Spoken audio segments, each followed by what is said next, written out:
The Chaser Report is recorded on Gadigal land. Striving for mediocrity in a world of excellence. This is the Chaser Report. Hello and welcome to the Chaser Report with Dom and Charles. Stop. What? Stop. What? Be very afraid. Why? Charles, Australia's about to be destroyed. Oh. Everything's over. Oh, Everything we've built. Oh no. Everything we've created. What? Our entire society it's gonna shrivel and die. You can't leave our listeners on tenterhooks like this, Dom. Tell us run. what's happening. Don't listen to a podcast. Run, you fools, run. Peter Dutton's just given a speech in the Parliament moments ago. Oh, yeah? Before we were recording this, and he warned that the voice, Charles, it's coming. The voice is coming for us. It's the most, and I quote, the most radical change to Australia since Federation. Well, I suppose in some ways it's true. Like the idea that we would have to listen to Indigenous people. I know. I know. We have to consult them. Charles, it's what he said is it's regressive. It's not progressive. It's regressive. It's regressive. It's going to turn back the clock to the days when we used to consult Aboriginal people on every decision. It's very regressive. That's what he says. And the Prime Minister, he's dividing us, you see. People have said Peter Dutton's dividing us. He's not. No, not at all. He's simply setting Aboriginal people against everybody else. What Albo is doing is dividing us, you see. Dividing us between racists and not racists. Because the national anthem says, and he made this argument as well, Australians all let us rejoice for it was young and free, then we made it, because it's an old cultures, we actually acknowledged Aboriginal people and made it one and free, because we are one and free. And that's enough. And he's dividing us into people who get a voice and people who don't. Because when this goes through, Charles, people like you and me, white people, we won't get any voice in Parliament anymore. Well, I've always been sick of not being consulted on Indigenous issues. I mean, when I look at the Parliament, Charles, and it won't just exclude me. It'll exclude people like Tony Abbott, who, after all, used to be the Indigenous Affairs Minister. Yeah, Prime Minister for Indigenous Affairs, I believe it was. It's actually excluding experts on Indigenous things, like Tony Abbott. When I look at the Parliament, Charles, now, when I look at the people in there representing me, I see a few people who don't look like me. I see people who aren't white men. Yes. Increasingly, is there a dozen, maybe 20 of them in there now? And this is divisive. Yes, it's very divisive. You know what Peter Dutton's going to have to do? What's he going to have to do? He's going to have to seek sanctuary in the ABC so that he doesn't run into any non-white people. He could. Yeah. I can't comment on that for reasons of other work that I do. But no, look, this is terrifying. Look what he says. Let me tell you, it's a reckless roll of the dice. And once it's in the Constitution, you can't take it out. Oh, really? There'll have to be a voice. Admittedly, legislation could say that the voice was like one guy. Yes. You can make it whatever you want. You just got to have a thing called the voice to Parliament. But I'm very scared. But also, they had this process of consultation, right, that looked at the proposal for the referendum. And Peter Dutton called it a 4.5-day committee, a kangaroo court led by a government that never wanted to entertain changes to its bill. Charles, the kangaroos are running the country now. What's going on? I thought the voice was, Julian Leeser helped to design this thing, right? Julian Leeser is the most conservative person on the Constitution in the Parliament. Yes. He helped design this, right? Yes. So, but apparently even he is a radical now. But do you think maybe you're misinterpreting it? Like, it's only been minutes since Peter Dutton said that. Yeah, this is hot off the page, hot off the Hansard pages. Maybe the thing is that when Peter Dutton said this thing is regressive, the voice is regressive, he was actually praising the voice, saying, this is going back to the old days of regressiveness. Do you see what I mean? Like, because you can't just take Peter Dutton, his sort of attitude is so different to ours that maybe what he was doing, and the idea that we should be scared of it, because maybe, even the idea that it divides Australia, maybe he's sort of going, isn't that great? It divides of Australia. Actually, that's an interesting point. I mean, this is the man who previously warned about African gangs in Melbourne. Yes. Dividing everybody. And he wasn't being divisive. He was just warning about a particular racial group. Yes. It was just being helpful. No, really. Just very helpful. But look, following Peter Dutton's comments, Linda Burney, the Indigenous Australians Minister, who presumably Peter Dutton doesn't want to listen to. Got up and spoke. She blasted Peter Dutton, according to The Guardian, for spreading, and I quote, misinformation and scare campaigns about the Indigenous voice. She said, we've just heard in one speech every bit of disinformation, misinformation and scare campaigns that exist in this debate. Now, wouldn't it be better if we didn't have to listen to things? If we just listened to Peter Dutton without an Indigenous person getting up and talking about Indigenous rights? I mean, see, because the thing that spoiled it was not Peter Dutton's comments. It was the fact that then he was called out about He was called out about it straight away. Yeah. Is that what it's going to be like? It's going to be like that. You can't get up and say something. You're going to have lippy Indigenous people. You can't just... God. You can't just get up and make false statements about a referendum without immediately being called out by an Indigenous Affairs Minister. I mean, it's outrageous. Imagine all the half-truths and mistruths that you won't be able to spread anymore. I mean... Oh, Charles, I'm just very worried. I'm just worried because for centuries, our government and the executive, it's been fine. They've been able to make laws about people without having to face up to them. And no one's out there going, "Oh, look, we stuffed up. Things have gone wrong with First Nations people." I think everyone agrees that we've done a tip-top job over the last 220 years. Oh, that's what the Voice will say. I think the Voice will just say thank you. Thank you for an incredibly kind... That's why they want the Voice. Just to say thanks. To be grateful. Thanks for the life expectancy you've given us. Thanks for the amazing economic benefits that we've had. Thanks for always honouring our culture. And listening. And listening. Yeah. The Voice is just going to give us a bunch of flowers the rest of Australia. But what next, Charles? I mean, if this Voice gets up, if Peter Dutton is ignored, if we at our peril ignore Peter Dutton's solemn warning, are we going to have to, have an impact statement for every piece of environmental legislation that's going to be put through? It's the thin end of the wedge. Are we going to have to look at consequences every time we have a big radical change? That's right. Like everything. I mean, this is not just environment and Indigenous issues, but basically everything. I mean, you'd have to sort of, every time you hand out a government contract, you'd have to make sure it wasn't corrupt under that. Yeah, no, I understand PwC's handling that process. Right, okay. Oh, they've got a tender in. It's more expensive than the other tenders, but I think it's going to get up somehow. Yeah. I don't really know how. So it's very scary. It's very radical. I just want to know what's going to happen. I mean, can Peter Dutton save us, particularly when he's so unpopular? Let's have a look at the history of scare campaigns in Australia over the last 30 years. Oh, this will be terrifying. Every single time anyone runs a scare campaign, they win.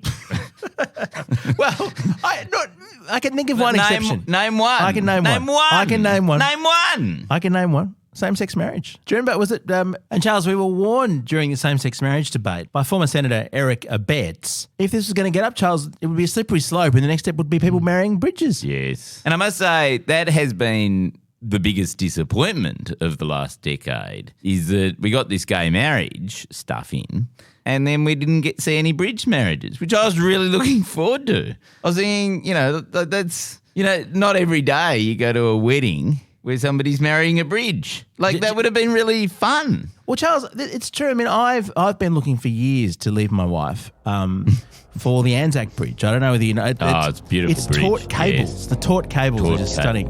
Very, very, very long. It's got curves in all the right places. But have you seen what they've done to the Anzac Bridge just in the last couple of days? They're putting up the signage. Yeah, they're putting up signage on the road so that big trucks will now get stuck under the signs. Makes it a little hotter. Yeah. That's it's just big they're trucks. They're just bedecking the bridge for my nuptials. Big trucks can't even fit. Or maybe it's a dishy little footbridge would have been a better option. I mean, of all that was scare campaign didn't work in the end, and the people of Australia overwhelmingly endorsed same-sex marriage. That is true, but so what was different? Why did that work?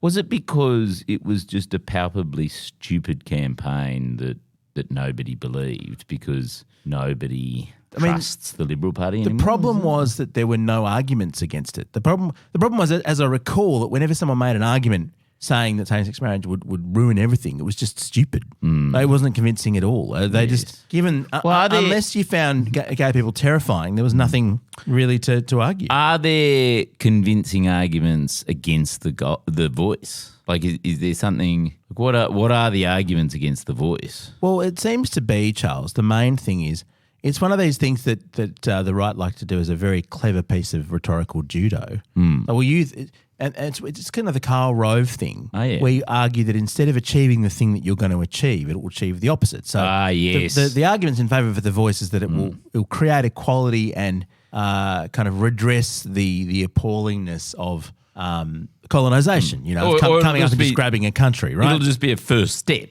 along that way. It'll be a first step to actually making First Nations people more equal. Because you can't do things, the whole idea is nothing without, what is it? Nothing about us without us. Nothing about us without us. Because then, the history of Australia is we keep making these laws about Indigenous people without actually consulting them. I mean, when's that ever happened except for the NT intervention and a million? Yeah. So there's that. And it's important to note that it's just about asking. This is the thing. It's not like there's a veto. It's not like there's a treaty. Okay, I get all the thing in favour, but what's the argument against? Well, this is what I'm saying about how they use the logic against the point. So it's meant to be about promoting equality, right, to raise up First Nations people. And they're saying it will destroy equality because right now we have equal rights in front of the law. But once the voice gets up, a certain group of Australians will be allowed to have a voice to Parliament and the rest of us But won't. what about parliamentarians? They've already got a voice to Parliament. I didn't say it was a good argument. I just said that's the logic So wait a that they're minute. using. By their logic, MPs shouldn't also have a voice to Parliament because that's prioritising MPs above other people. That's true. That's true. When Peter Dutton speaks to Parliament, yes, he gets a voice. biased, unfair, unequal voice. That I don't have. And I support anything that prevents Peter Dutton from having a voice to Parliament, I would support. So in some ways, I mean, maybe we need a sort of radical restructure. You want to do it Athenian style. Get rid of parliamentary where politics. everyone gets up in an assembly. I mean, by everyone we mean all the men. But let's say we had a modern version of that. All citizens assembled and we all got to speak. And New Zealanders or not New Zealanders? Nah, I don't think so. I don't think so. I mean, Charles, let's be clear. This is not a slippery slope to a voice for New Zealanders, okay? It's only for First Nations members. We're not going to have a Kiwi voice. I think that is what the people are fearing. I think that what the government now has to do and the pro-voice campaign has to do is pivot all their ads away from all that. I don't know whether you've seen them, but they're sort of very cheesy, warm, fun, positive ads, right? And instead run a reassurance campaign that New Zealanders are not going to get a voice. That's good. Because you know what's going to happen, Charles? Yeah. If this gets up, if the voice gets up, it's a slippery slope. Yes. It's the same as Corey Bernardi warned us. We're going to have a voice for bridges before long. But bridges are going to get a voice in Parliament representing their position. Imagine how boring a speech from a bridge would be. It would be very tedious. It'd be like, I've got some bolts. I've got some strain in my steel. And then only after that, to be clear. The tensile strength of my cables is not what it used to be. To be clear, it is only after that voice for bridges was legislated that we would think about a voice for New Zealanders. Right? Let's get the priorities clear here. No, we would never think it. I think that's a real risk is if, let's hope that nobody listens to this podcast from the no camp. Oh, yeah. Because imagine if they ran a scare campaign against a voice for New Zealanders. See, I just think if you're going to look at minority groups. Saying that was where it was going to end up. Yeah, the whole of Australia, would just turn against it. The Chaser Report. News you can't trust. I mean, if we're giving minority groups, and I hope they're a minority group, I don't actually know anymore, but I hope they are. When's there going to be a voice for racists? When's there going to be a chance that when a policy is suggested, a racist gets to get up and make a false statement about it? It's Pauline Hanson. She already has a voice to Parliament. Oh, and Mark Latham's in the... Not that we're calling them racist because we would want to sue. No, they're definitely racist. That's just a thing that's been said by people who've looked at what their words have added up to and have concluded that they're racist. Sure, Dom, yeah. It's not that they're racist. Yeah, no. It's just that if you follow their arguments, you dislike certain races. You see? I wouldn't want to call them racist. That would be prejudiced of me, wouldn't it? No, it wouldn't. It would be based on the sum total of their output. It hasn't been the most edifying debate so far, has it, Charles? I mean, we thought initially at the start of this there was a chance that Peter Dutton would actually engage in the substance of the debate from a position of actually wanting reconciliation. Did you really? That was Did how it anyone looked. really? That was how it looked for a little while. That's what Julian Lisa, I think, probably expected to happen. Yeah, well, he's an idiot then. No one thought Peter Dutton. The guy who wanted to stop the boats and talked about African gangs and who used to be a Queensland cop was going to turn around and Well, and you a just lead gotta- a civil rights movement for First Nations people? the Like, guy what the who fuck? the guy who left Parliament during the apology. Yeah, yeah. And to be clear, Charles, in hindsight, it's not because he didn't agree with saying sorry. It's because he was worried it wasn't going to be practical enough to help people, First Nations people in need. Remember that? Remember that but argument? isn't that his exact same argument about the voice, that it's not practical enough? Yeah, and look, to be fair to Peter Dutton, it must have been so. Can you imagine how upsetting it was for Peter for the 9 years that he was in government on the government benches as a senior minister, Unable to help, unable to achieve Yes. practical outcomes. Yes. He was just. Every day went to Parliament thinking, how can I just muck in and make outcomes better for First Nations people? And he was stymied in that, Charles. Stymied. Yes. Well, the thing that really needs to happen is clearly nothing. That's Peter Dutton's answer. Like, we've got this terrible problem, so the current proposal should not happen. I don't think he wants nothing to happen. I think he wants the people of Australia to just rise up and spontaneously put him in government, because if that doesn't happen quickly, I mean, if basically the stakes are high for Peter Dutton. Yes. If the people of Australia don't take to the streets in their millions and demanding a Dutton government overnight, Yes. he's going to get knifed by one of his colleagues, isn't he? That's He's right. not going to last till the election at this rate. Oh, you reckon? No. But what if he triumphantly prevents the voice from happening? Like, what if he leads a successful... Or do you think that it's just not going to happen? Well, I don't know. It's true. If he manages to get the no case over the line, that'll stave them off for a little while. But the polls aren't going to improve. Yeah. People aren't going to suddenly like him because he stopped The Voice. Because The Voice isn't The Voice going to get a majority nationally? It's just a question of the small states. I mean, we're just getting serious now rather than looking. I'm very scared, Charles. Remember when I was very scared? Oh, yeah, that's right. You're scared about... I'm very scared. I've got to maintain the same character throughout the course of an episode. Look, I don't know. I mean, like...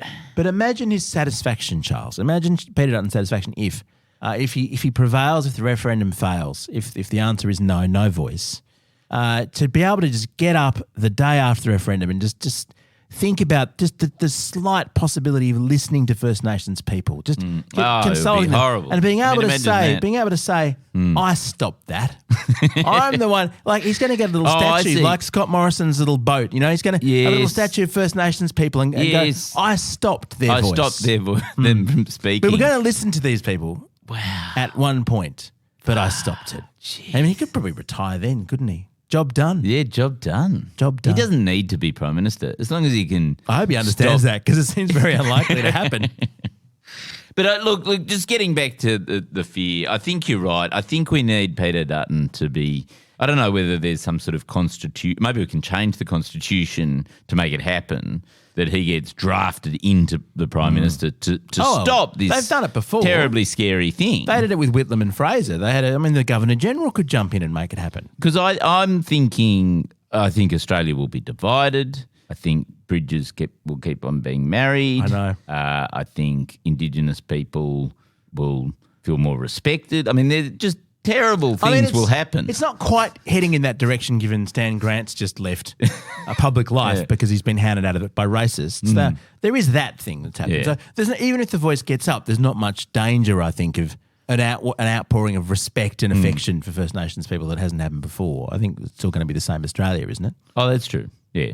Oh, yeah. Oh, okay. I mean, yeah, you're right. We'll just. I know that might seem a bit bleak, but it's just poor Stan Grant. Why? Have you read his articles? Like, they're just you just feel so sorry for all that his family's been through, and that's the trap, Charles. That they want you to feel guilty. Now, my understanding is a lot of the sort of, fever pitch criticism of Stan Grant came after his appearance on the coronation stuff, wasn't it? Yeah, it was really inappropriate what he did. Well, he outlined the history. He made the point that there were people here before the royal family grabbed it, and that there was trauma resulting from that act. I know. What a downer. Oh, you can see why none of the ABC management backed him in. What a That's sort of downer. controversial. Can you imagine, like, it's the biggest party for King Charles III, and this guy just getting up going, we were here first. Books. Bit awkward. I mean, I know it's been nice for you, Charles, but for us it was kind of multi-generational trauma. Pick another day, Stan. Pick another day. It was the King's party. It's become a bit bleak again, this podcast, hasn't it? It's a little bit like... there was a period in about 2020 and 2021 where we got really bleak for a while. It got very depressing. Very depressing. We're back there. I don't know why. It's just pondering race relations in Australia somehow, Charles, as it's just lowered the mood. Yeah. Okay. Good. Well... when the voice gets up, we'll allow ourselves, if it gets up, we'll allow ourselves a moment of just actually thinking, yeah. I mean, Stan Grant will probably might have come back by then, but so whose voice will even be listened to? Because whoever is in the voice, whoever actually is the voice to Parliament, whichever group gets to make those representations, they better have thick skins because, oh my God, they're going to come for them, aren't they? News Corp's going to shit on them from a great height, whoever they are. Well, I wonder whether, because Peter Dutton's going to be sort of out of a job, basically, is what you're saying. Maybe he should represent Indigenous people. Tony Abbott style. I mean, Tony Abbott could do it as well. Tony Abbott could be the voice to Parliament. It could be Tony and Peter. Because Peter Dutton, if you listen to what he says he's gone and talked to a lot of First Nations people. Yes, he talked to somebody. The country. He talked to one. When pressed to say who it was, the details have been scant. Yeah. But he's definitely met some Indigenous person somewhere who said no, and that he's really clung to that no. So there you go. That's we've all wanted to know what the model's going to be. It's Peter Dutton and Tony Abbott. I love it. Okay. At least we've resolved that. Our gear is from Roe. We're part of the Iconoclast Network. And tomorrow we've got an upbeat episode. About the Nazis. About the scourge of Nazis in Victoria. Catch you then.